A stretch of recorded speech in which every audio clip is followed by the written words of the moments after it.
Kind of the same thing I just asked Xavier. Coming out of Saturday's scrimmage, more questions than answers. I mean, overall, I mean, how did you feel like everyone performed Saturday? Well, I think the number one thing is you have to realize is that's really the first time a really significant amount of plays were played against each other. So since last season and last spring, that's the first time we really saw game speed on either side of the ball. So you're going to have X amount of mistakes regardless of who's playing. And then I think, secondly, our goal going into that scrimmage was really to see certain positions, how they would turn out as far as where we are as far as making decisions on who starts and who doesn't. But in reality, we have a pretty good feel for who is going to start, and we have a real good feel that we need to work on the depth of our football team. And that was a big part of what we did on Saturday, and there's a lot of reps gotten by second and third guys as well. And I think that that's probably where we are right now as far as how we feel about our football team is that we need to be better with our second guys, because at some point in time, somebody on offense, defense, special teams is going to have to step up and make a play to help us win a game. And we got to find out who those guys are going to be after our first 22 guys. Anybody win a job on Saturday? Anybody kind of come out of like a second, third string and maybe open your eyes so much where you're going to start them? Well, I think that we're at the safety position. I think the safety position is extremely competitive. I think we have some experience there, and but one of the guys that's been a pleasant surprise for us since camp started, and he didn't even practice Saturday, but if he probably would have started, is Scotty Quartier. He played a lot of football for Cal Poly in the past, but we really see him as one of the better players, and he's a guy that's opened our eyes in the first 2 weeks of camp, and he probably is going to get an opportunity to start game one if he can continue to do those things. I think at the linebacker position, I think that one of the positions that we were really feeling good about in the spring was Kenny Jackson, and at the will linebacker, and we moved him back there, and he's done some really good things, and he still plays fast. But Quentin Greenlaw has played extremely well and really put some pressure on Kenny to where they're alternating right now as first. And that's a good problem to have, because that gives us some of the depth that we're looking for and looking to have. I think at defensive end, I think our first three defensive linemen probably, I think Eric Clemmy and James Chen and Ryan Shotwell pretty much secured their spots, but I think the other defensive end position still is open for some battle, and we've had some injuries there with Brandon Roberts, which has given Carl Winkelman an opportunity, Bobby Best an opportunity, and we'll see where that goes. But those guys getting repetitions again solves the problem that we just talked about as far as helping us have some depth at certain positions.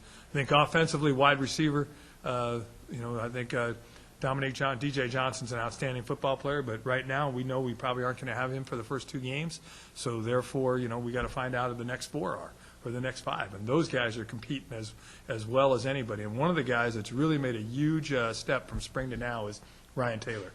Ryan Taylor is 6'3", 205-pound wide receiver that struggled, we thought, a little bit in the spring, but he's become a more fluid player. He's catching the ball better, and he's blocking probably better than anybody we have on offense. And then you have Jared Houston and Eric Gartley are both extremely fast guys, and what we're looking for from one of those two guys is step up being a little bit more consistent.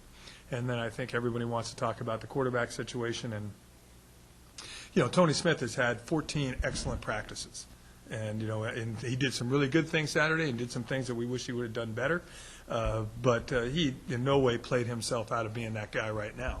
Now, Andre Broaddus is an extremely good athlete and played and made plays and got us in the end zone a couple of times.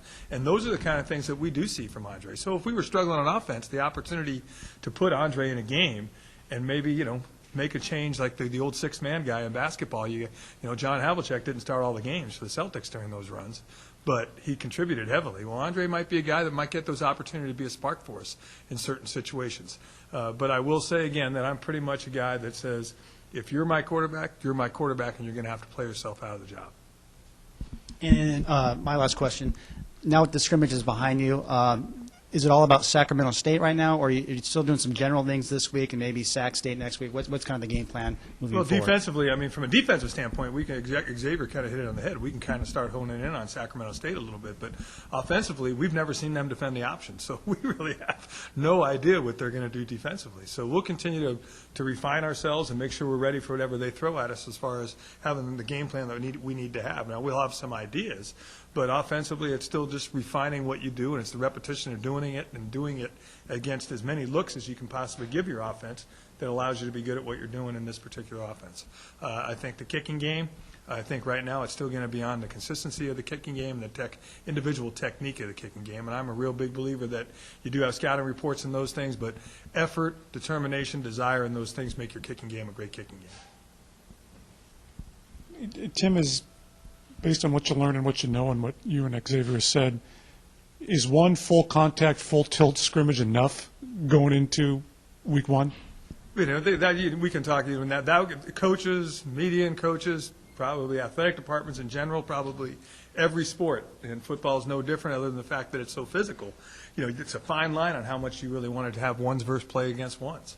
How many guys can you afford to lose? I mean, I don't want to lose anybody. I mean, I don't think anybody does. But in the reality of the game of football and in every sport, the more you go out there and go against each other, the more opportunity probably to lose a person. So it's a fine line as far as are we ready? Probably not.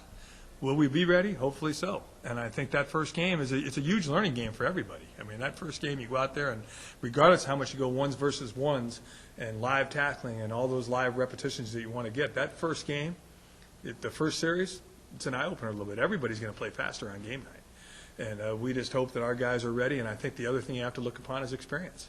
And we do have X amount of experience on the defensive side of the football that understand game speed and understand how fast the game is played, which hopefully will help the defensive side of the ball. I think offensively, there's probably more than people want to give us credit for. I mean, John O'Grayson, John Hall, Jordan Yoakum, those guys have all had games. Will, Mo, they've had, Art Munoz, those guys have had a lot of game experience.